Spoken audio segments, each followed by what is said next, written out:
Pues nada, empezamos. Nosotros nos iremos interrumpiendo, como siempre, sin ningún tipo de problema, y al final intentaremos dar un poco de alguna palabra, que como sabéis la primera tiene trampa porque se la damos a un compañero siempre, ¿no? Bien. Veo que soy el único abstemio aquí en la mesa. Sí. Creo que de los que vinieron, el único que se tomó algo fue Monedero y la lió parda. Entonces mejor que no toméis 4 nada. años con Mongolia sin juicios y Monedero una vez con nosotros ya con juicios. En todo caso, que quede claro que es por tu voluntad, digamos. ¿Eh? O sea, que No, pero nosotros, era ginebra en vaso de agua. No vamos a elecciones, pese a que has hecho unos grandes esfuerzos, por lo menos así lo has dicho y verbalizado. No sé si el esfuerzo de intentar pactar con la izquierda ha sido realmente a tope, pero eso también ahora nos hablarás. En todo caso, vamos a elecciones y hoy hemos tenido una encuesta más de que tiene muy mala pinta, digamos, para el PSOE y para ti, ¿no? Entonces, bueno, cuéntanos cómo afrontas estas elecciones con esta mala pinta a la hora de empezar y qué es lo que te jodería más, y perdón la vulgaridad, ¿no? de que ganara el PP y que fuera Mariano Rajoy al que no has querido contribuir a que sea presidente, a que renueve con su mandato, o que haya el sorpaso de entre Podemos y el PSOE. ¿Cuál de las dos cosas te jodería más? Bueno, hay una tercera, ¿no? Y es que el Partido Socialista pueda ganar las elecciones. Pero esa no te jodería. Por supuesto. ¿Cuál te jodería más? No, porque al final aquí parece que solamente hay dos disyuntivas, ¿no? Y creo que hay muchas más opciones. Afortunadamente en España pues existe un Partido Socialista que lo ha intentado durante estos últimos 5 meses. Tú antes comentabas que esta era una segunda vuelta. Yo creo que más que una segunda vuelta ya nos conocen, ya sabemos qué hacemos cada cual con nuestras promesas antes de las elecciones. Y por tanto, el Partido Socialista hoy creo que tiene mejores condiciones y más opciones de poder ganar las elecciones. Mira, yo al final, durante estos últimos 2 años, no sé cuántas veces habré hablado de encuestas, respondido a encuestas. Y yo no soy sociólogo, yo soy político. Yo no vengo a comentar encuestas. Creo que lo importante es hablar de las principales preocupaciones que tienen los españoles: el empleo, la corrupción, la economía, la sanidad y demás, las propuestas que podamos tener. El resto, pues que sean los comentaristas, los analistas, los sociólogos los que planteen sus reflexiones sobre las encuestas. ¿Mi experiencia cuál es? Y con esto termino. Mi experiencia es que los españoles tratan mucho mejor a los socialistas que las empresas demoscópicas. Pero tendremos unos resultados, y ¿cuál de las dos hipótesis que he planteado te jodería más? ¿Que Rajoy fuera presidente o que Podemos te superara? Aquí no hay encuestas ni nada, son imaginación, hipótesis, que eso sí. Tenemos todos, digamos, ¿no? Yo soy una persona de izquierdas. Creo que no ha habido nadie en este país durante estos últimos 5 meses que haya intentado desbancar a Rajoy del gobierno como yo y como el Partido Socialista. Cuando hubo las elecciones, una de las primeras cosas que hiciste es irte a Portugal, que realmente era un imaginario interesante, porque allí Antonio Costa, que retrocedió y que tuvo un mal resultado electoral, logró formar gobierno de izquierdas. Pero con una salvedad, o dos salvedades. Una, allí había una mayoría de izquierdas en el Congreso de los Diputados, en su Parlamento portugués. Aquí en España no lo ha habido después del 20 de diciembre. Y la segunda, el Bloco y el Partido Comunista no estaban dentro del gobierno, o no están dentro del gobierno. Es verdad, es verdad. Pero como era el inicio allí, yo me acuerdo cuando hubo las elecciones, los analistas decían es imposible un gobierno de izquierdas, por muchas razones. Una de ellas es que las dos izquierdas, ahora son 3, hacía 30 años que no se hablaban, que eran los principales enemigos. Si yo le hubiera preguntado ¿qué prefieres?, la pregunta que te he hecho a ti, probablemente los comunistas hubieran dicho que no gane el PSOE o el Partido Socialista Portugués, y al revés, ¿no? Entonces, pese a ello, Antonio Costa, pues, pese a los dinosaurios de su partido, pese a los analistas, pese a los que le decían cada día que eso no lo podía hacer, lo hizo. Pero lo hizo, mira, yo he hablado mucho con Antonio Costa. Primero, yo cuando fui a Portugal lo hice para varias cosas. La primera, para demostrar que en España había una alternativa de cambio al gobierno de Mariano Rajoy. Y en segundo lugar, hablé de un gobierno progresista, porque yo era consciente de que en España no había una mayoría de izquierdas en el Congreso de los Diputados. En tercer lugar, con Antonio, que he hablado muchísimo, a Antonio fue el Partido Comunista quien desbloqueó todo. Porque el Partido Comunista, que efectivamente, como tú bien comentabas, ha estado durante 40 años en contra del Partido Socialista en Portugal, dijo: yo te voy a apoyar. Y eso hizo que el Bloco, en Portugal, dijera, bueno, pues yo voy a apoyar también al Partido Socialista Portugués.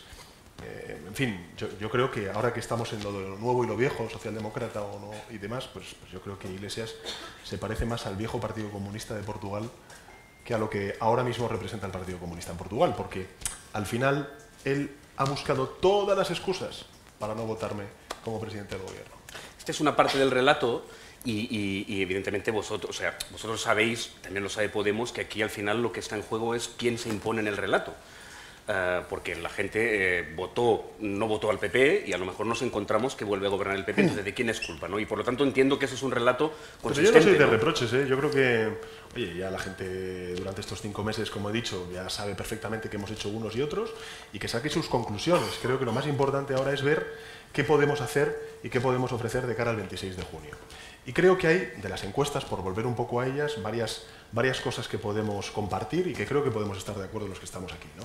Primera, que lo tiene muy complicado Mariano Rajoy para ser presidente del gobierno, por no decir imposible, porque hasta incluso la derecha de Ciudadanos no va a apoyar a Rajoy como presidente del gobierno. Con lo cual, aquí de lo que estamos hablando es de quién va a gobernar el cambio. Y creo que el Partido Socialista tiene proyecto, un proyecto claro socialdemócrata, tiene equipos y creo que tiene la experiencia para poder liderar ese cambio. Pero y desde luego yo no voy a ser para nada... digamos, no acumulo reproches, no voy a vetar a ninguna fuerza política del cambio. Creo que es perfectamente compatible que nos podamos entender de una u otra forma las 3 fuerzas políticas del cambio y luego, pues efectivamente, veremos qué números dan para que ese gobierno sea de una u otra forma, ¿no? Pero al final, de verdad, yo creo que no fue un problema de contenidos. El problema fue más de vetos nominales. Y este es el gran descubrimiento, la gran sorpresa para mí después del 20 de diciembre. Antes de pasarles la palabra a los amigos, y acabando rematando lo de Portugal, ¿no? Yo no sigo la información diaria simplemente como espectador, sí que me dio la impresión de que tú realmente tenías ganas de explorar desde el principio como primera opción el pacto de izquierdas, y que de repente, con independencia de cómo se portara Podemos, en tu partido aparecieron unas viejas glorias que te dije que claramente... O sea, había un panorama allí que si tú te sobrepasabas en determinadas líneas rojas, hubiera sido automáticamente decapitado. Estoy hablando, pues, no solo de Susana Díez, evidentemente, sino pues, de Felipe González, de todas unas figuras que no sé cómo las valoras, evidentemente, pero como socialista. Pero hay mucho más de leyenda urbana, ¿eh? ¿Sí? De verdad, Mucha leyenda urbana. Es como cuando se dice, no, a ti te habrán tenido que presionar mucho los del IBEX y los del no sé qué. Pues la verdad es que no, tampoco lo hubiera permitido, pero yo creo que he sido muy claro desde el principio que no íbamos a pactar con el Partido Popular, ni tampoco con Mariano Rajoy, y por tanto que se abría una opción de cambio. Yo lo que me he encontrado son muchas caras B de Iglesias durante estos 5 meses, ¿no? En fin, yo la primera toma de contacto que tuvimos, ¿no? Fue precisamente en una habitación de hotel donde hablamos de los 4 grupos parlamentarios. Y ya entonces él me dijo, si no tenemos 4 grupos parlamentarios no voy a apoyar tu investidura. Y le dije, hombre, una cosa es los grupos parlamentarios en el Congreso y otra cosa es el Poder Ejecutivo. Nada tiene que ver una cosa con la otra. Bueno, ha habido yo creo que distintas cosas. Mi impresión, la mía, es mi historia, ¿vale? Yo creo que Iglesias no aceptó el resultado electoral del 20 de diciembre. Así de claro lo digo. Es más, él incluso lo verbalizó esa noche cuando dijo aquello de nos ha faltado una semana. Nos ha faltado una semana no para ganar al PP, sino para desbancar al Partido Socialista. Con lo cual, estamos hablando de un viejo conocido.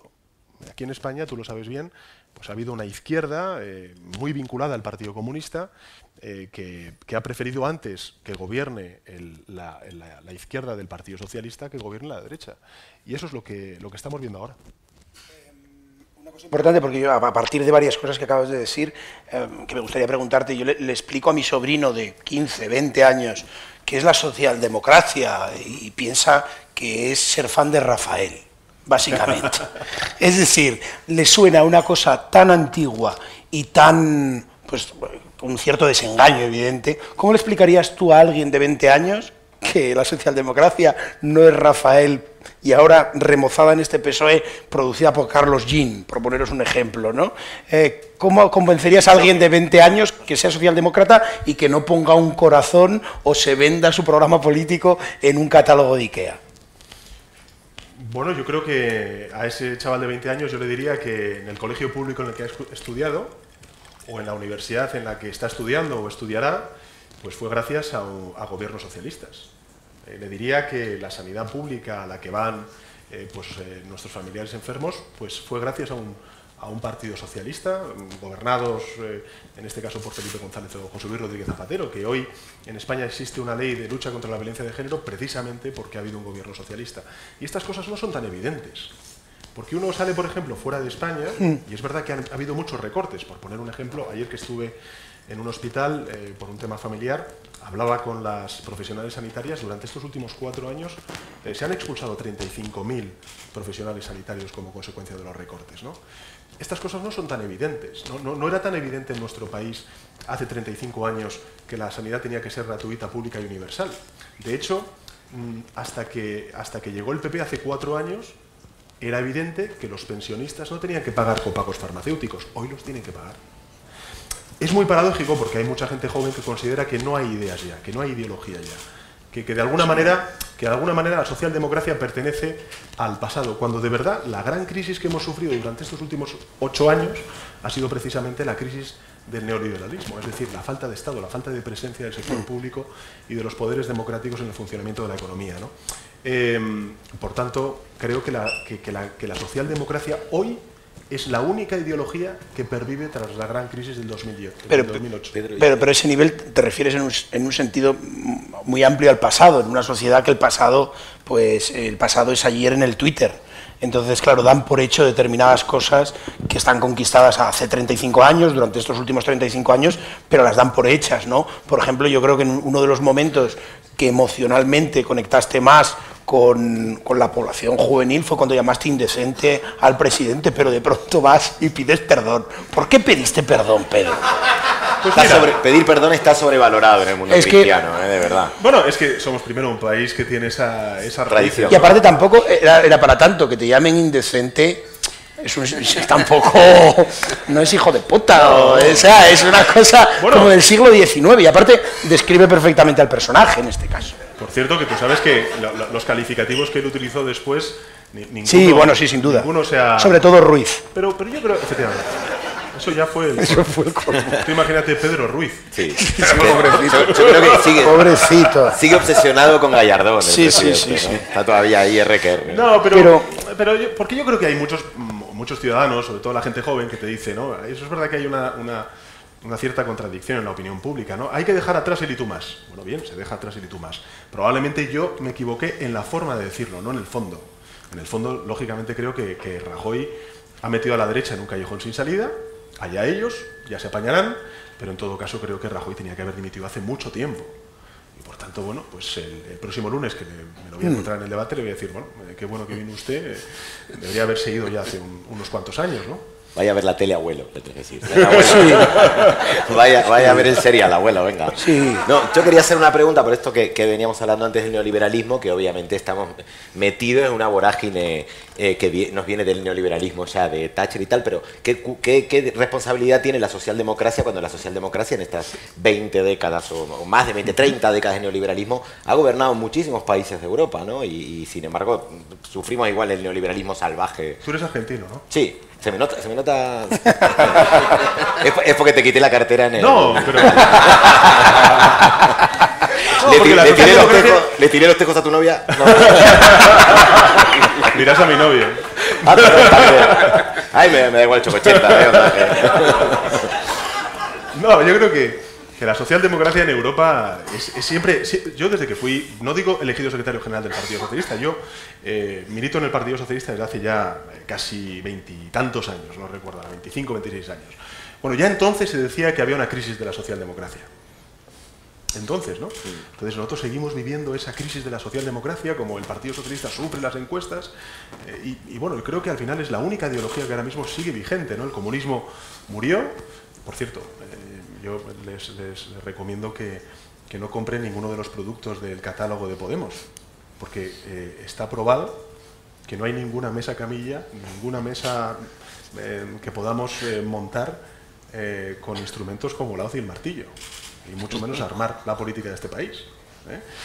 Por tanto, creo que fíjate si es preciado el espacio de la socialdemocracia, que todos quieren ser socialdemócratas.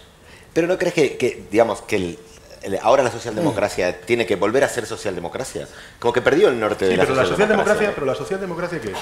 Vamos a ver, la socialdemocracia es, para mí, son los principios de la Revolución Francesa. Es la igualdad, la libertad y la fraternidad. Y degollar a... Ah, no. No. Eso ya lo dejo a ti. Por tanto, ¿cuál es el problema siempre de la socialdemocracia? Que en muchas ocasiones confundimos los objetivos con los instrumentos. Y por tanto creo que eso es lo que nosotros ahora mismo tenemos que actualizar. En Europa, por ejemplo, la socialdemocracia siempre ha estado muy pegada a los estados-nación, ¿no? Entonces nosotros tenemos un discurso muy de Estado-nación. Por ejemplo, en España, en Francia, cada cual por su lado, ¿no? Que es un poco lo que me pasa a mí cuando voy a Bruselas. Que hablo con los líderes europeos, con Renzi, con Hollande o con Corbyn, por ejemplo, en el Reino Unido, ahora que están con el tema del Brexit.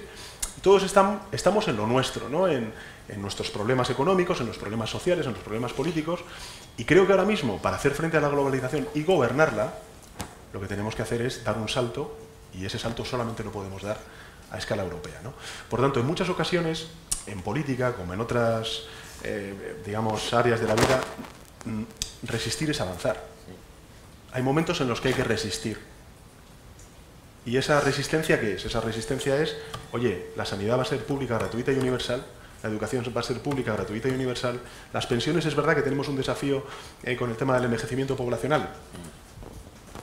Siento mucho, pero o arreglamos las pensiones o aquí en España vamos a tener lo sé. Pensiones muy complicadas, ¿no? Yo soy autónomo y me quiero matar, yo insisto. Yo le pincho los condones a mis amigas y a mis amigos. Quiero que alguien me pague la pensión. Entonces... Pero no solamente eso, porque ahora hablamos mucho de la natalidad y es cierto, oye, yo ya he cumplido, dos niñas, yo ya... Yo desde lo del accidente en bicicleta no puedo. No. Pero sí que es cierto que nosotros, por ejemplo, hemos planteado un recargo solidario que hemos llamado. Porque al final las pensiones, ¿cómo se financian? Con la cotización a la Seguridad Social. Bueno, pues no vamos a subir la cotización a la Seguridad Social, pobres autónomos, ¿no? Entonces lo que tenemos que hacer es crear un recargo. Y ese recargo, que es lo que hacen en Francia, lo que hacen en Suecia, lo que hacen en Holanda, pues lo que queremos es que lo paguen las grandes fortunas, ¿no? Es decir, empezar a responder a estos problemas de pilares que pusimos en pie la socialdemocracia en Europa y en España, ¿no? ¿Hasta cuándo estás dispuesto a resistir si las cosas salen mal? Pues es una pregunta que me vienen haciendo desde el siguiente día a ser elegido secretario general. porque somos del Atleti. Eso estaba bien. Adelante. No puedes contestarlo bien. No, yo simplemente... Pero mira, no, te voy a decir, es que yo... mira, está muy bien, ¿no? Hace 2 años y medio nadie sabía quién era yo, era un diputado de base, había entrado y salido de la política, bueno, pues di un paso al frente para optar a las primarias y desde entonces, bueno, pues he vivido 2 años muy intensos de elección tras elección. Y creo que, mira, al final, yo si algo he demostrado es que creo que hago lo que digo. Yo dije que no iba a votar a Rajoy, que no iba a votar al Partido Popular, y eso es lo que he hecho durante estos últimos 5 meses, trabajar para que hubiera un gobierno de cambio. Ha habido una cosa muy curiosa, porque durante estos 5 meses, claro, aunque parezcamos marcianos, nos tomamos un café, una cerveza y tal, y entonces la gente se te acerca, ¿no? Y entonces, las primeras semanas después de las elecciones, ¿sabes lo que me decían los votantes del Partido Socialista? Me decían, yo no te he votado para que pactes con el PP. ¿Y sabes lo que me dicen ahora? Con el Iglesias a ningún lado. ¿Y nadie te ha dicho, yo no te voté para que no pactaras con Ciudadanos? O sea, no te voté para que pactaras con Ciudadanos. ¿Eso no te lo ha dicho nadie? Mira, sí, ha habido gente que por supuesto me lo ha dicho, ¿no? Pero es verdad también una cosa. Es cierto que yo hice un acuerdo con Ciudadanos. Luego ya, si queréis, entramos en materia y os explico un poco mi visión de qué es lo que ha pasado, ¿no? Pero yo hice un acuerdo con Ciudadanos que fue refrendado por la militancia del Partido Socialista en un 80%. Es decir, no fueron cuatro personas y, por cierto, la gente fue a las agrupaciones y votó físicamente, ¿no? Nosotros también es verdad que tenemos internet y hacemos los votos telemáticos, pero la gente va a votar a las agrupaciones, ¿no? Pero al final yo no hubiera votado, por ejemplo, o acordado con Ciudadanos el contrato único, ni tampoco hubiera acordado con Ciudadanos el mantenimiento de los copagos farmacéuticos, ni tampoco hubiera acordado con Ciudadanos el no recuperar la universalidad de la sanidad pública como ellos habían defendido. Lo paradójico de toda esta historia, ¿sabéis cuál es? Que ahora mismo, si Iglesias no me hubiera votado no y hubiera votado sí a mi investidura, yo estaría ahora mismo realizando todo el programa de Podemos. Todo no, algunas cosas no, lógicamente, ¿no? Como puede ser, por ejemplo, el tema de la autodeterminación en Cataluña, en el País Vasco y en Galicia. A mí el otro día no sé qué me pareció, Pablo Iglesias estuvo aquí con nosotros también, pero a ti, aparte de la estrategia y tal, ¿Pablo Iglesias te pareció buena persona? Bueno, yo creo que Iglesias... Por favor, un aplauso para mi pregunta porque acaba de entrar como la mantequilla. Pero me siento un poco mal porque no le pregunté a Pablo Iglesias esto. Entonces también me siento un poco... Yo me sentiría mal porque es muy triste pedir aplausos por uno mismo. Yo creo que Iglesias es buena persona, ¿vale? ¿Cuál es su problema? En política no es como en las matemáticas, ¿vale? En las matemáticas el orden de los factores no altera el producto, en política sí. Entonces, yo no discuto que Iglesias quiera desbancar o poner punto y final al gobierno de Mariano Rajoy. No lo discuto. Pero él tiene una prioridad anterior a esa, y es que no gobierne el Partido Socialista. ¿Qué te quiero decir con esto? Que al final yo he visto rencor en él, ¿no? Es decir, ahora, por ejemplo, me tiende la mano. Entonces yo ya sé que Iglesias es de los que dice una cosa antes de las elecciones y hace la contraria después de las elecciones. No quiero utilizar ningún símil, ¿vale? Lo dejo ahí simplemente. Y por tanto ahora me tiende la mano, pero después de las elecciones me dirá el de la cal viva. Con Íñigo mejor rollo. He tenido menos ocasiones, pero, hombre, ¿cómo no vas a poder yo?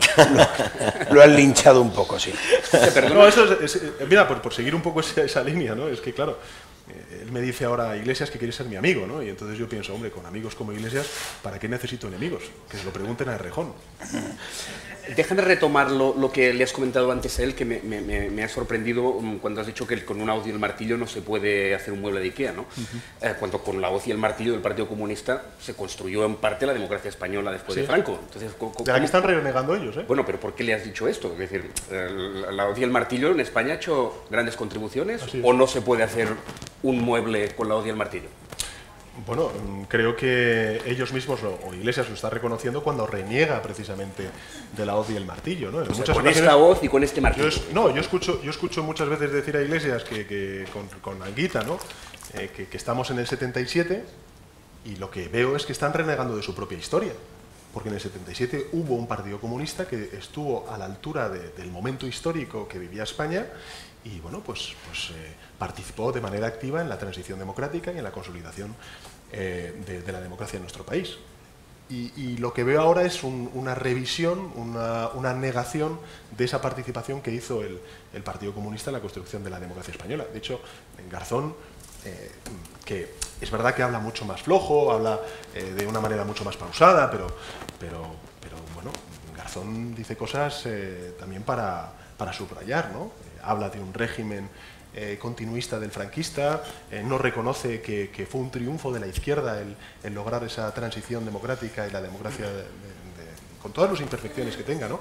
Del 78 y por tanto, bueno, creo que ellos mismos son los que reniegan de esa historia, no yo.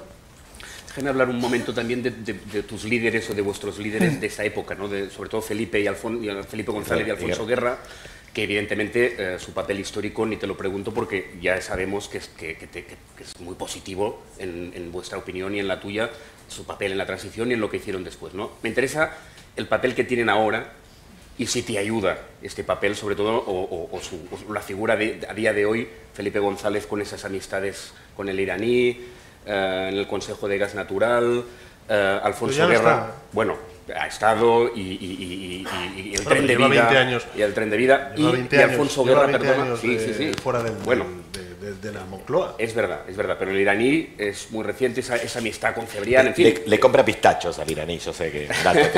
pero mira, yo desde luego no conozco esa relación, no parece que se haya probado ningún tipo de relación contractual o mercantil entre ambos. Lo que yo sí que reivindico de Felipe, y creo que también es importante hacerlo, ¿no? Porque en este país, oye, leña al mono, ¿no?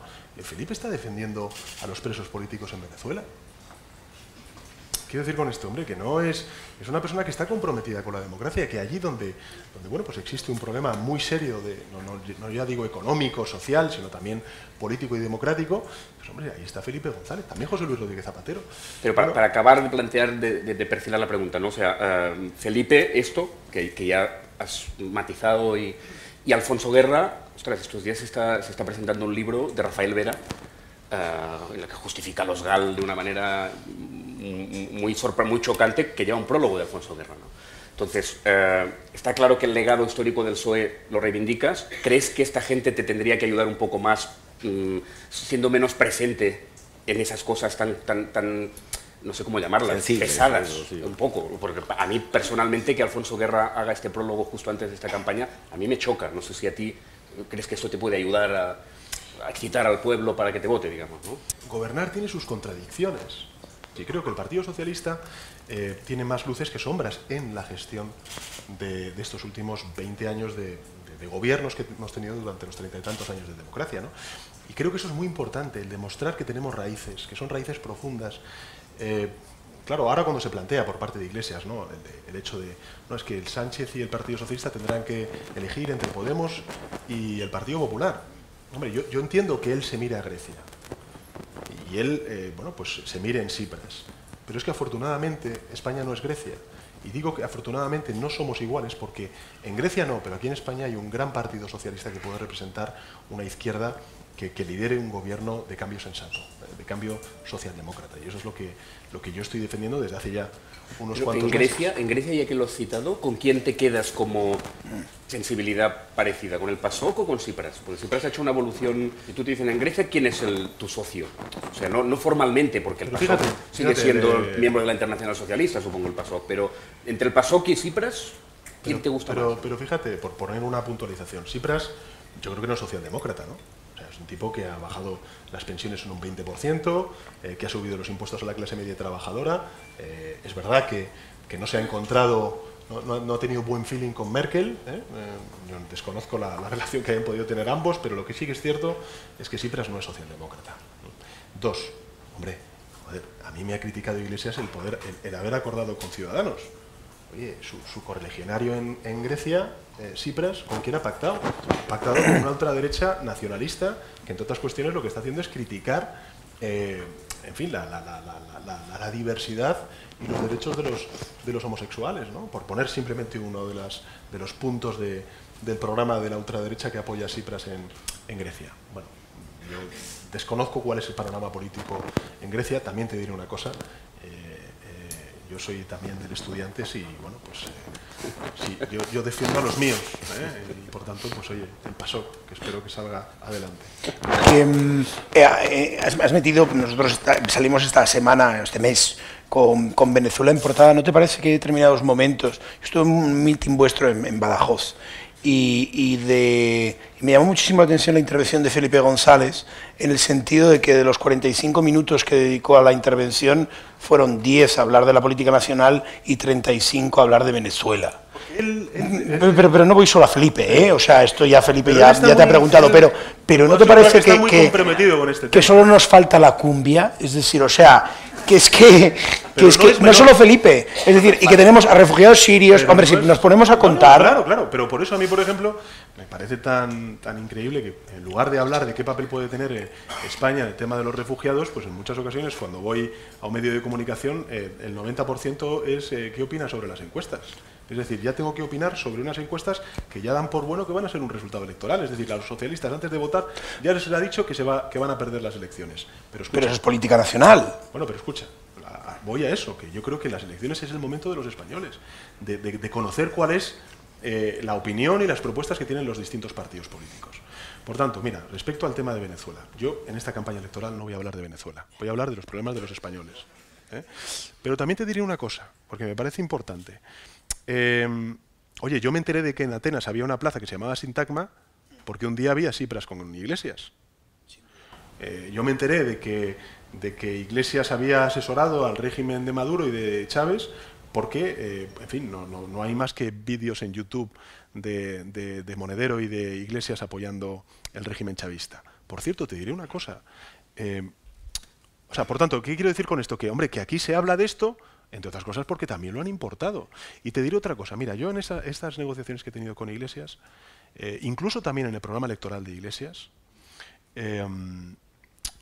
hay cosas que vienen de allí.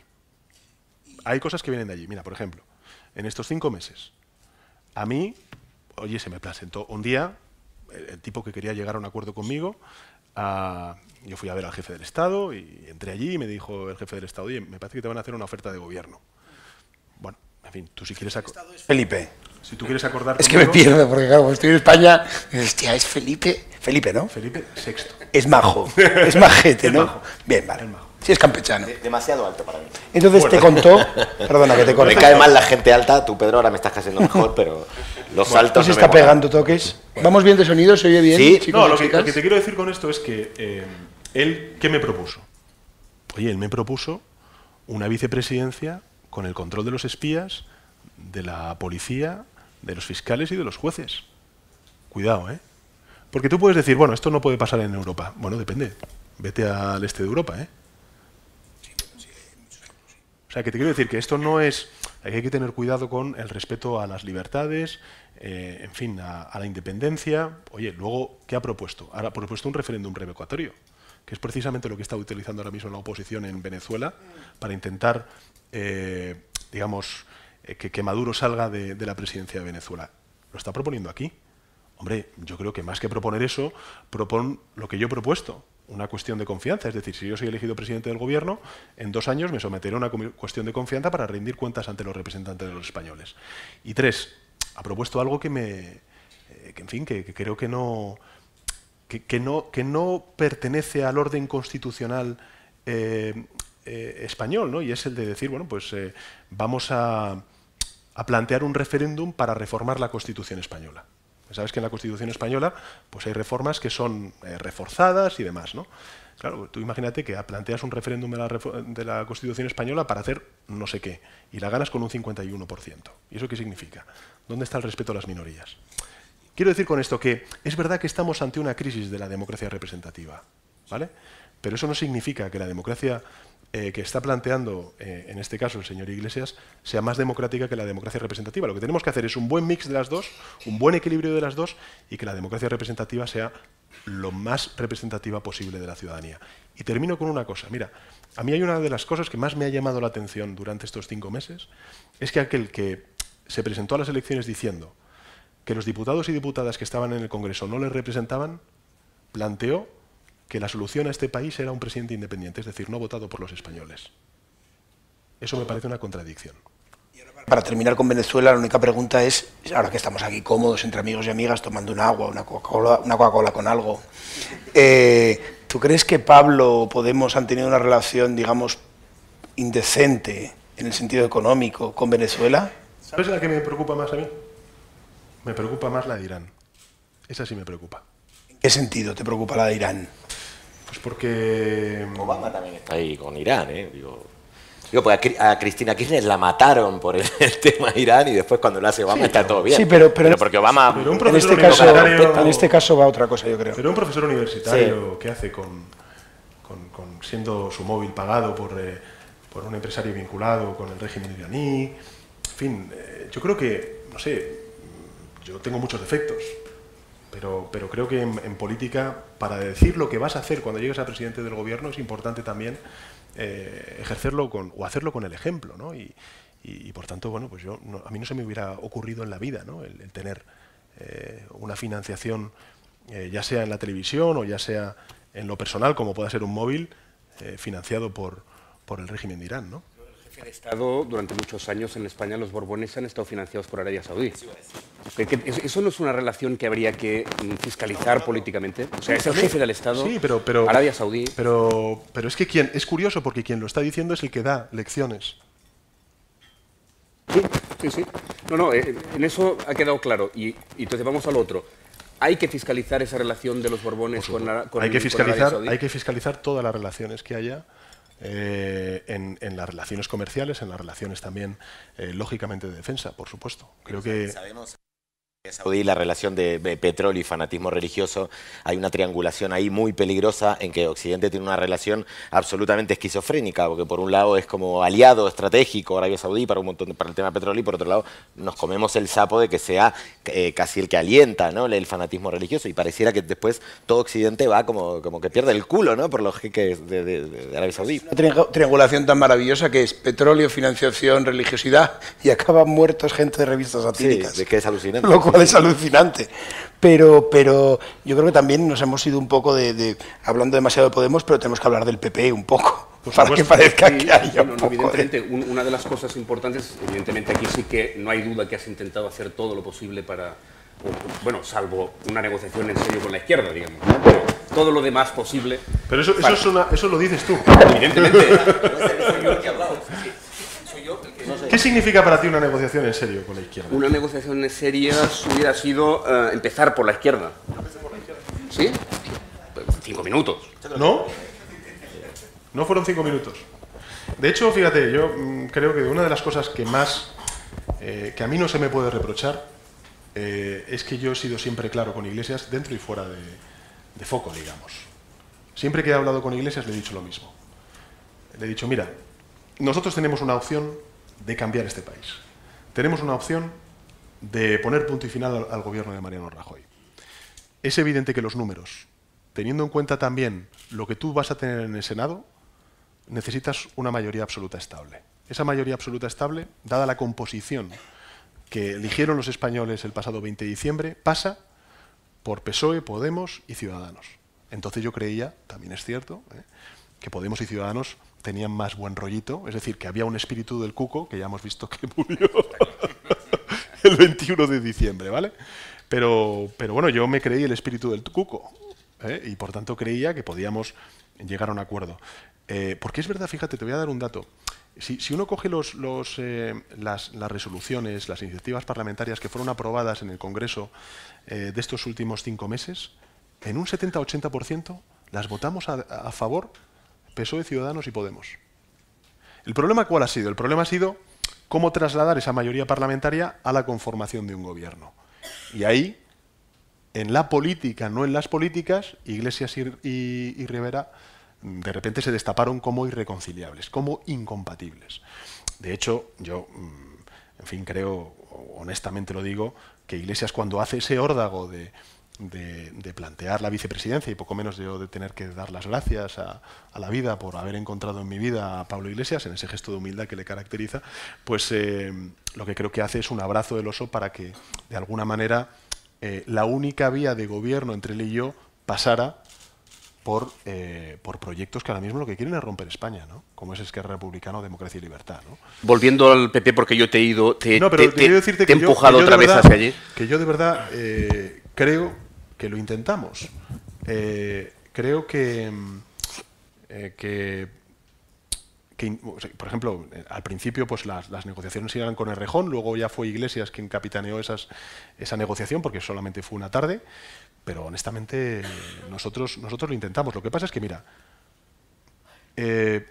a mí me parece que fue el 27 de febrero, 28 de febrero, por ahí, cuando el rey me encomendó la tarea de ir a la investidura.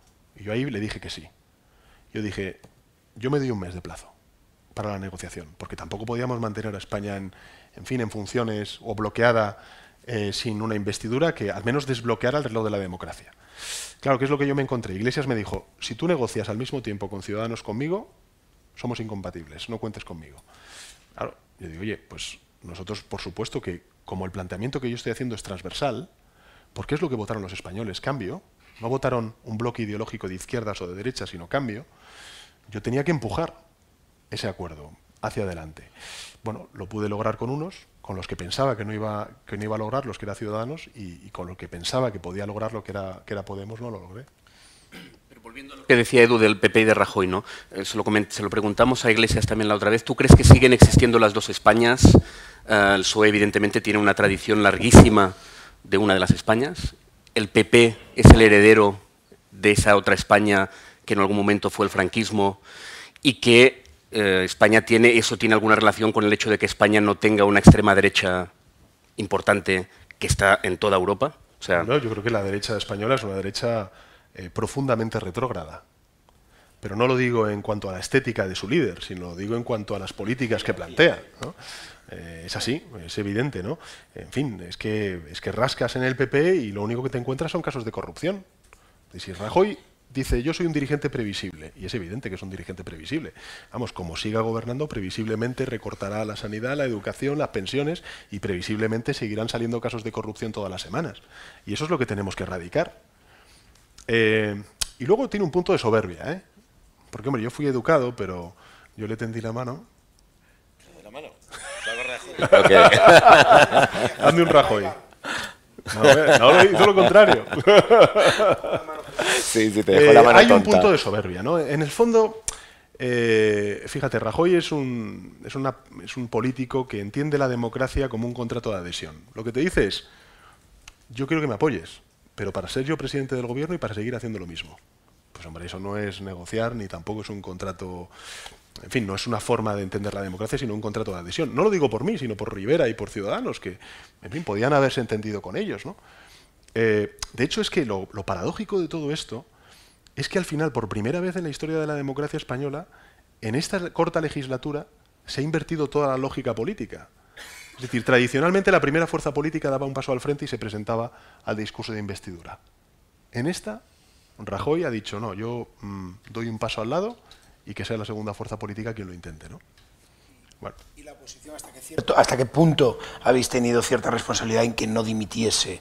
¿La presión no ha sido suficiente? ¿Hasta qué punto os sentís responsables, no solo el Partido Socialista, de que un señor con ese currículum tan limpio siga siendo presidente del gobierno y pueda volver a ganar?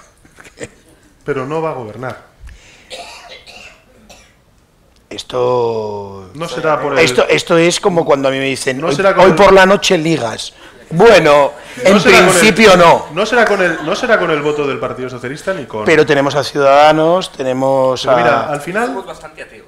O sea, cuidado con los argumentos de fe porque Sí, somos bastante tenemos un ateos. gran... O sea, es que Perdona, encima... la primera pregunta que me has hecho es de encuestas. Aquí Tú eres ateo según te complica. Pedro, aquí no hacemos argumentos de fe y encima no aceptamos niños, porque es que si juntamos argumentos de fe y tenemos niños en la sala, bueno, es verdad. se puede liar, Es verdad, nos pueden es verdad dejar que- embarazados. Y si estuviéramos en Granada, ya ni te Ya lías. Venga, es verdad. Es cierto que hay un riesgo, pero creo que depende mucho. Fíjate, yo creo que depende mucho de los socialistas, ¿no? Y los socialistas vamos a votar el próximo 26 de junio.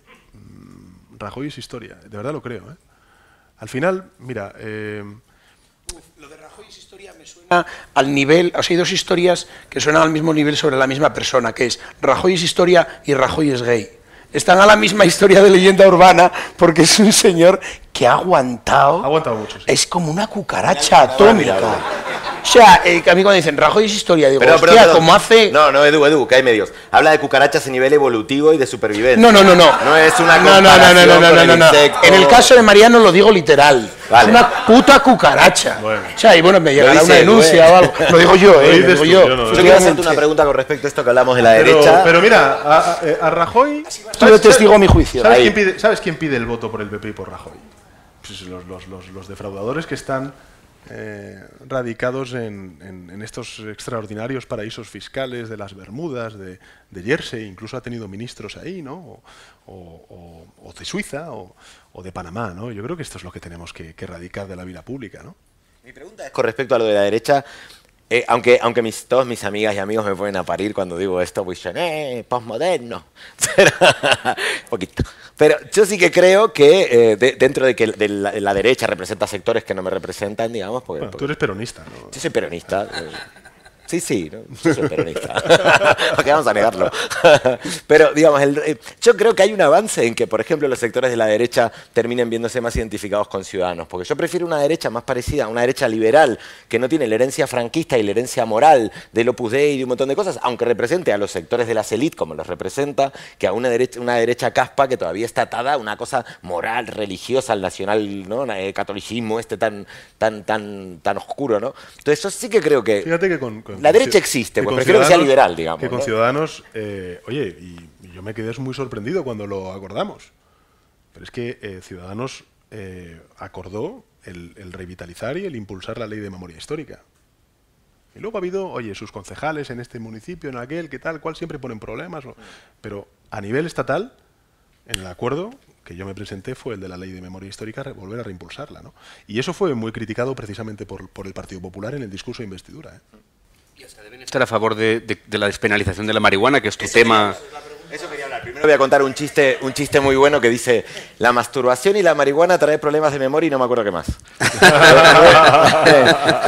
Hablando de memoria histórica, te escuché decir, yo soy canabita, que somos lo de la 13ª tribu de Israel, que alabamos el seto que se prendió fuego en el monte Sinaí con los 10 mandamientos y por eso fumamos lo que fumamos. Yo lo que quería preguntar era, te escuché decir en la tele que en realidad estabas en contra de la liberalización. Y me extrañó, porque realmente yo creo que es un discurso muy poco progresista el estar en contra de la liberalización, ¿no? Mira, de la marihuana, no nos metamos en temas yo creo complicados. que Vamos a poco. La izquierda siempre es, digamos, una izquierda que se manifiesta siempre en contra de la prohibición de algo. A nosotros lo que nos pone es que no se prohíba nada, ¿no? Eso sí, es evidente.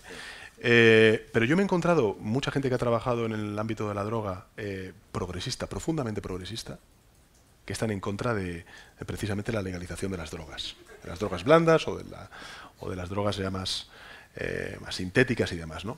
Yo no tengo una posición fijada en esto, tengo que decirte, de verdad.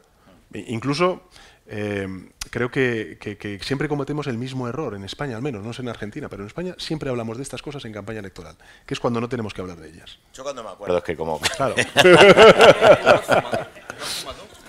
Yo a mis hijas siempre les diré que no he probado ningún tipo de droga. Bueno, eso se acaba esta noche, Pedro. No, pero ahora hablando de verdad, ¿no crees que... No, una cosa, Sí. ¿no crees que ya incluso en Estados Unidos, digamos, tanto desde el mundo, digamos, de izquierda antiprohibicionista como del mundo más liberal, incluso Vargas Llosa, Kofi Annan han dicho... tenemos un problema, con la guerra contra las drogas no hemos conseguido nada. No Felipe González, por ejemplo, sí, defiende la legalización de las drogas. Mira. Pero incluso con la marihuana, es que a mí me parece una cosa tan absurda que, digamos, yo que por ejemplo veo muy poco alcohol, lo ves, una cervecita, no puedo ir, no cuando termino en mi casa con 45 años que voto, pago impuestos, que no he decidido no conducir ni tener carnet porque sé que soy un peligro, no poder ir a mi casa. No te pongas en plan víctima porque lo haces. No, hombre que lo hago. Pide, la ley española no te lo impide. Por supuesto, esto, pero digamos, por supuesto que sí, pero digamos, me refiero que luego todo el mundo, digamos, un gran porcentaje de españoles que consumen, que no sé qué, y es como una cosa un poco hipócrita, es como que todo es como oculto, yo puedo consumir en casa pero no puedo comprar, entonces, digo, no estoy diciendo que sea una cosa, venga, vamos al Carrefour, 2 por 1. Yo creo que es un debate que hay que abrir, pero creo que es un debate en el que no te creas que hay posiciones progresistas y conservadoras en esto, es decir, que los progresistas o la gente de izquierdas somos los antiprohibicionistas y la gente de derechas. Ciudadanos creo que está a favor de la... Porque anda aquí en la gente, en la derecha también hay unos cuantos, ¿eh? Sí, les gustan más los alcaloides en general, pero... Sí, son más de En alcaloides. los países comunistas ni te digo, o sea, te pillaban allí con un gramo de María y te... Sí. Pero es verdad. No, por eso dije pero progresista y no comunista. en esa declaración yo no dije que estuviera en contra de. Lo que dije es, oye, que este es un debate y a mí me ha sorprendido, porque cuando he hablado con gente de izquierdas, del Partido Socialista, que lleva muchos años trabajando en el ámbito de la droga, en serio, me dicen, oye, Pedro, yo no estoy a favor de legalizar las drogas. Y te dan razones de peso, ¿eh? O sea, no es una cuestión de hipocresía o no. Y por tanto, bueno, pues yo creo que es un debate al que merece la pena darle al menos unas cuantas vueltas. Que no lo tenemos que plantear, digamos. No, y además te digo más. O sea, yo creo que en España tenemos que abrir el debate sobre el consumo de drogas, porque es verdad que hay mucha gente, sobre todo mucha gente joven, que no tiene información, que cada vez consume más drogas. Mira, te doy un dato solo que salió de es como Guardian, en España, si te fijas, tampoco se habla de la educación sexual, ¿no? Sí. Entonces son cosas como que de repente permanecen fuera del foco mediático, del foco del y que parece que público, nunca ¿no? es prioridad, ¿no? Como el tema de la prostitución también, que siempre me gusta preguntarlo, pero ya sin broma, porque me parece que hay esclavitud y hay un montón de fenómenos que ya no dan para la broma, de que yo no sé cómo se soluciona el tema de la prostitución, pero sé que lo que tenemos no, porque es que de pronto hay una cantidad de esclavitud, incluso el mínimo porcentaje que en realidad quiere ejercerlo como oficio, que tiene todo el derecho del mundo, lo está ejerciendo también en condiciones que también son de esclavitud, ¿no? Aunque no, y el resto son directamente esclavitud, ¿no? Y todos son temas que creo que siempre parece que no fueran importantes, que nunca al revés, ¿no? Siempre está la crisis, está la deuda, está el euro, ¿no? Y sin embargo, por ejemplo, todo el dinero y la marginación que conlleva el tráfico, o sea, la prohibición de las drogas, genera que hay muchísima gente que termina presa, que termina muerta, tiros y no sé qué, por un consumo que yo creo que va a seguir existiendo, esté prohibido o no. Y en el caso de la prostitución también, ¿qué hacemos? O que no sabes tampoco qué es lo que tiene dentro, qué sustancias tiene dentro. Claro, decir, no tenés ni información, no sabes cuál es la dosis mínima y la dosis mortal y un montón de cosas, ¿no? Entonces, eso más o menos me lo has explicado. Mis hijas que están en un colegio público, pues les dan algunas charlas sobre esto, tienen 11 años y 9 años. Quiero decir, les dan alguna droga. Les dan alguna charla. Entonces yo creo Claro. que estas cosas son las que, en fin, que tenemos que hacerlas naturales. Al final, de las conversaciones que imagino que un padre o una madre tiene Sin duda. más miedo y más terror es Según The a Guardian- responder a... oye, Pero te juro de verdad, según The Guardian, en Estados Unidos que legalizaron la marihuana, bajó un 10% en el consumo adolescente. Por ejemplo. Hablo de la marihuana, hablo siempre de drogas blandas. Digamos. Bajó un 10% en el consumo adolescente a partir de la legalización en California. tú fíjate cuando, volviendo al tema de la prostitución, ¿no? Que Sí. yo te digo, yo no estoy a favor de legalizar la prostitución en absoluto, y de hecho en el programa electoral llevamos la persecución a los prosenetas, perdón, y demás. El pollo que se montó cuando el anterior gobierno socialista planteó la eliminación de los anuncios de prostitución de los, Sí. de los periódicos. ¿Qué lees en el ABC? Claro. Es verdad. Pues la razón. Cierto, Hostia, te quedas sin periódico. Antes de pasar la palabra, porque tenemos ya que empezar a pasar la palabra, pero querría Seguro que pasaremos querría palabra. hacer una pregunta histórica, porque a veces ahora que estamos en una política posmoderna, siempre en función del último titular, pues a veces volver a la historia ayuda a entender mejor el personaje. ¿Vas a sacar algún tuit mío? No. En absoluto, en absoluto. Dices que llevas 20 y pico años afiliado, 26 me parece, referentes del Partido Socialista. Es decir, el Partido Socialista siempre ha sido un partido que ha tenido muchas facciones, mucho lío, líderes muy queridos por mucha gente, pero muchos líos también, ¿no? Guerra civil. ¿Quién de los líderes de la época, o sea, Besteiro, con lo que significaba, digamos, de anticomunista, intentar acabar la guerra cuanto antes, Negrín, que ha sido proscrito muchos años en el PSOE por supeditación a los comunistas y por llevar a sacrificios inútiles, supuestamente, Largo Caballero, sindicalista, o Prieto, liberal patriótico, por decirlo de una forma superficial, de esos 4 líderes que en esa época estaban a hostia limpia, ¿cuál prefieres? ¿Con Yo cuál me te quedaría con quedarías? 2. ¿No? Sí, pero no solamente por sus ideas, sino por su ejemplo de vida, ¿no? Los otros también, por supuesto, pero que a mí más me han llegado, ¿no? Hay que recordar que Julián Besteiro es concejal del Ayuntamiento de Madrid cuando entran los nacionales en Madrid y él renuncia a irse de Madrid y es cogido preso, ¿no? por las tropas franquistas, ¿no? Por lo tanto, Julián Besteiro sería uno y el otro Indalecio Prieto. Y luego un tercero, que yo creo que también... Eso ya es trampa, ¿eh? no, 3 de 4... No, pero un tercero no es socialista. Ah. No, es Azaña, ¿no? Yo creo que Azaña es una figura que hay que reivindicar en la política española, ¿no? O sea, los Yo me he dos- leído todo de Azaña, me he leído todo de Prieto. Pero Besteiro, Besteiro es mucho más salido. Besteiro, Prieto, Azaña, los 3 son liberales, ¿eh? Son del mundo socialista, los 3 son liberales. O sea, Azaña, por supuesto, no es socialista, pero... De cintura para abajo. Ah. Muy bien. Bueno, pasamos la palabra entonces, Gonzalo, Espera, al a gente que levante la Gonzalo. mano, y yo antes de pasar la palabra, necesario preguntar en un teatro por la cultura y medidas concretas mientras Vas pasando mientras la voy palabra. pasando la palabra.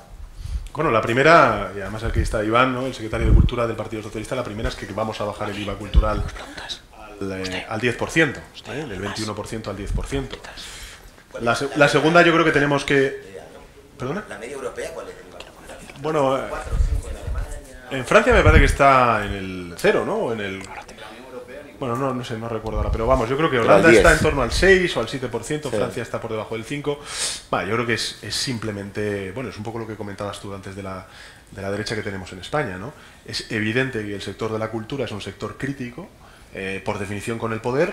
A la derecha le molesta esa crítica que proviene de la cultura, la ha intentado desacreditar de manera muy injusta cuando hemos gobernado los socialistas y alguno ha dado el paso al frente ya para apoyar al Partido Socialista y lo que hizo fue poner un IVA revanchista, ¿no? Del 21%. ¿no? Sí, sí. Pero no la guerra, sí. Hola, pues nada, empezamos con las preguntas. Vamos a empezar primero con un señor que tengo aquí a la derecha. Hola, ¿qué tal? Buenas. Yo te quería preguntar, ya que estás aquí en un teatro además, ¿va a formar parte la cultura, va a formar parte del debate político de cara a las elecciones? ¿En alguno de los debates vais a hablar de cultura? El lunes hablaré de cultura. ¿Sí? y- ¿Me lo y prometes? Lo prometo. Y habrá un Ministerio de Cultura también en una administración. Es que además, socialista. sí, sé que está el secretario federal de Cultura y Deporte. Pablo Coelho de cultura, ¿vale? Y luego, en fin, es verdad lo que tú dices del IVA cultural, que es verdad que es como la propuesta, pero en fin, hay que recordar que hay muchos sectores de autónomos que les han subido el IVA al 21%, y lo que estamos proponiendo es que el IVA cultural baje al 10%. Por tanto, o sea, parece que es una medida que por ser tan manida, pues bueno, ya no incorpora una novedad al debate político sobre la cultura, pero es una medida importante. Porque aparte, cuando yo me he reunido con actores, cuando me he reunido con directores de teatros como este y demás, todos lo que me dicen es: Pedro, este es un tema capital. Bueno, pero efectivamente, si quieres, podemos hablar de la ley de propiedad intelectual, que nosotros recurrimos en el Constitucional, o podemos hablar del Estatuto del Creador y la Creadora, que queremos también plantear y que llevamos en el programa electoral. Podemos hablar de otras cosas, pero el tema del IVA cultural, por haber sido muy repetido, pues parece como que ya, en fin, lo damos por hecho.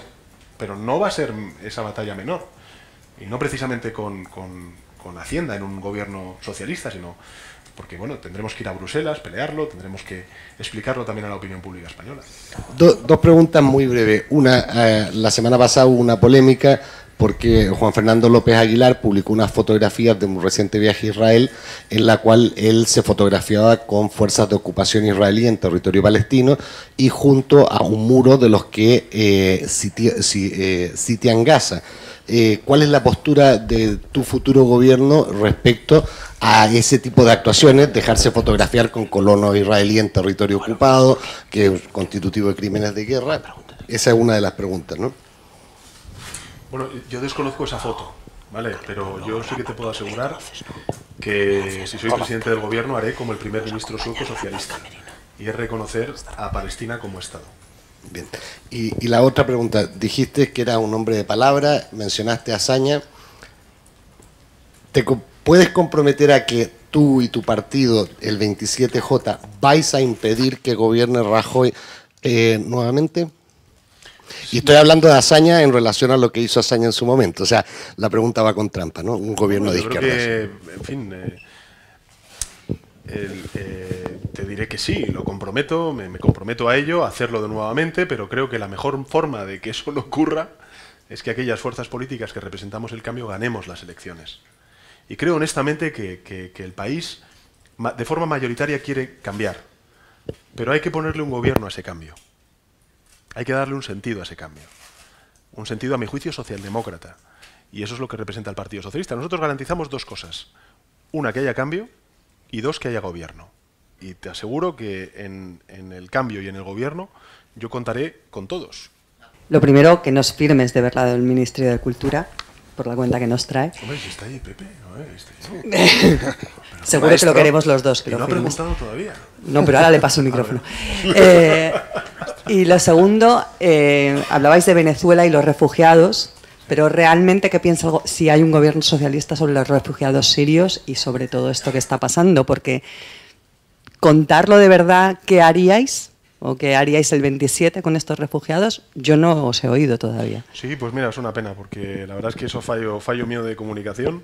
Yo me presenté al discurso de investidura de la presidencia del gobierno diciendo que España iba a cumplir con su compromiso de acoger y de reasentar a los 18.000 refugiados que España, que el actual gobierno en funciones, había comprometido con las instituciones comunitarias. De hecho, estuve en Alemania hace 2 semanas, me reuní con el gobierno alemán y les dije que el compromiso del Partido Socialista, si llegáramos al gobierno, es precisamente el de, en un tiempo récord, el que podamos, de una manera urgente, hablar con las comunidades autónomas, hablar con los ayuntamientos y que esos 18.000 refugiados vengan a España. Y por tanto, ese es el compromiso que tengo, con el que me presenté el 2 y el 4 de marzo. Es que esto lo podríamos estar haciendo ya. Es que esto es lo grave. Es que hoy España podría ser un país de acogida. Bueno, pues tenemos que esperar 5 meses, pero el 26 de junio lo pondremos en marcha. Bueno, hola, buenas tardes. Vamos a ver, no, te voy a recordar, nada más. Soy el más mayor que hay aquí, o sea que soy amigo de Pedro desde pequeño. Verás que la cultura no es que sea un tema importante, es el tema más importante. O sea, ahora estamos padeciendo una cultura de chorras en la comunicación que llega al extremo de hacer la propaganda política de un partido con un prospecto de una tienda, de un, no sé qué cojones, de una tienda de muebles. O sea, perdóname, esto es un problema cultural de primerísima magnitud. Y tiene que ver con el IVA, claro que tiene que ver con el IVA, pero hay que meter la cuchara más abajo. O sea, hay que arreglar la cultura. ¿Dónde estamos ahora? En un teatro, ¿verdad? ¿Qué huevos le han echado los que han convertido lo que era un cine en un teatro? Porque lo normal es que se cierren. Sí. Y se cierran y los políticos no vais al teatro. Te vuelvo a repetir una cosa que te dije. Si vas al teatro y vas al cine, serás presidente del gobierno. Pero Pepe, iré al cine, pero no seré de esos 3.000 que han ido a ver la película de Podemos. No, esto que tú comentabas, una de las cosas que nosotros llevamos en el programa electoral también, y me parece fundamental, es recuperar las enseñanzas de filosofía, de artes plásticas, de humanidades en la educación pública. A mí me preocupa muchísimo el que mis hijas pasen a la universidad sin haber tenido la ocasión o la oportunidad de saber quién es Nietzsche o quién es Platón o en fin, tener una noción lo más profunda posible a esa edad de quiénes son los grandes creadores, ¿no? Y eso es lo que se está recortando ahora mismo, ¿no? No se está recortando solamente presupuestariamente, sino también este tipo de... En fin, que yo no sé muy bien qué le pasa a la derecha, que siempre que llega al poder castra todo aquello que crea placer, ¿no? Sí, es verdad, sí. Te quería preguntar sobre lo que está pasando en Francia, y era para ver si apoyabas a tus socios franceses en la reforma laboral o a los trabajadores en huelga. Bueno, yo no conozco los pormenores de la reforma laboral del gobierno francés. También te diré una cosa, en Francia me parece que la contratación temporal está en torno al 20% y aquí en España es 9 de cada 10 contratos son temporales. Te quiero decir que en muchas ocasiones cuando se dice, no, es que en Francia se está recortando, imagínate, ¿no? El estado del bienestar. Bueno, es que en Francia el 53% del gasto es público, ¿no? Aquí en España está por debajo del 35%. Te quiero decir que, y ahí en Francia se han contratado maestros, mientras que aquí se han expulsado a maestros del sistema educativo. Te quiero decir que en muchas ocasiones a mí me cuesta mucho el poder opinar de verdad sobre determinadas medidas simplemente porque vea pues una noticia en un periódico. Creo que para poder opinar sinceramente sobre esa propuesta, y te lo digo de la manera más honesta posible, yo tengo que saber exactamente de qué va esa reforma laboral. Y si no me gustara, te lo diría. Lo que sí que te puedo asegurar es que mi compromiso será derogar la reforma laboral y aprobar un nuevo estatuto de los trabajadores aquí en España. Eso es lo que yo voy a hacer en España. Pero sobre esta pregunta, de verdad, yo no te puedo responder porque es que desconozco exactamente cuál es la medida que se está planteando por parte del gobierno francés. Me había olvidado, para acabar, ¿no? Porque al principio he dicho que preguntaría por Madina, después me he olvidado, ¿no? Madina estuvo aquí, parece que no le quieres mucho. No es verdad. Te quería preguntar por dos personas que son bastante Mira, amigas nuestras, ¿no? Por Madina, perdona, y por Ana Pastor, que parece que no quieres ir a que te entreviste, ¿no? ¿Eso es verdad? No, lo que pasa es que yo voy mucho a los medios de comunicación. Creo que además ella es una extraordinaria periodista, que es muy buena entrevistadora. Y en fin, pues es que no puedo estar en todos lados. Es que tengo 52 provincias que visitar. Mira, por ejemplo, el lunes, por ejemplo, hice 8 entrevistas. Por tanto, bueno, pues oye, voy con la lengua fuera. Y respecto a Madina, yo siempre he dicho que alguien que, y además se lo he dicho a él, por tanto no desvelo nada, una persona que ha competido por la Secretaría General del Partido Socialista, primero me merece todos los respetos y siempre tendrá un puesto en la lista y creo que garantizado, porque el 7 lo vamos a sacar en Madrid en estas elecciones, ¿no? Esos son los datos que nosotros tenemos. 2, ten en cuenta que en el Partido Socialista las listas las hacemos cremallera, con lo cual yo tengo a mi portavoz de número 3. De número 5 está el exsecretario general del Partido Socialista. Y de número 7 estamos poniendo a alguien que no es militante del Partido Socialista en Madrid, como es Eduardo. El Partido Socialista de Euskadi le ofreció ir de número 1 por Álava. Él dijo que no. Por tanto, te quiero decir que es que no es que yo le mande al rincón de pensar, es que, claro, que tú lo ves y dices... Yo quería usar la palabra rincón de pensar, que me moló. Pero, hombre, yo le tengo mucho aprecio y también te digo una cosa, para mí es un orgullo de verdad lo digo de corazón, que Eduardo, en fin, sea compañero del Partido Socialista, y me parece que tiene una valía extraordinaria, vaya, y mucha valentía, y desde luego es un ejemplo para muchos socialistas. De verdad lo digo, Sí, sí. Pues nada, simplemente os pediría que nos pusiésemos de pie, como siempre perdona, ¿puedo hacemos. decir una última cosa, Pedro? Algo que te hace dormir, comer y reír no puede ser malo. Nada más. Listo, vamos. Nos vamos a poner de pie con varias cosas. Dar las gracias al equipo de los Teatros Luchana, a Mo, a Gonzalo Boyer, a Rapa, A los que está chicos por de la ahí, Comunal. al trabajo que ha hecho la gente del PSOE. Un aplauso, Sí, por gracias. favor, Pedro, por para favor. Pedro Rusiñol, Darío Adanti, Edu Galán. Edu Galán y Pedro Sánchez por aceptar una cosa que debería ser normal en cualquier país. Por favor, a la foto. Gracias, Pedro. Nos vamos a salir luego. Quien quiera tomar una cerveza, estamos en la barra. Os queremos, muchas gracias. Gracias, muchas gracias. Gracias.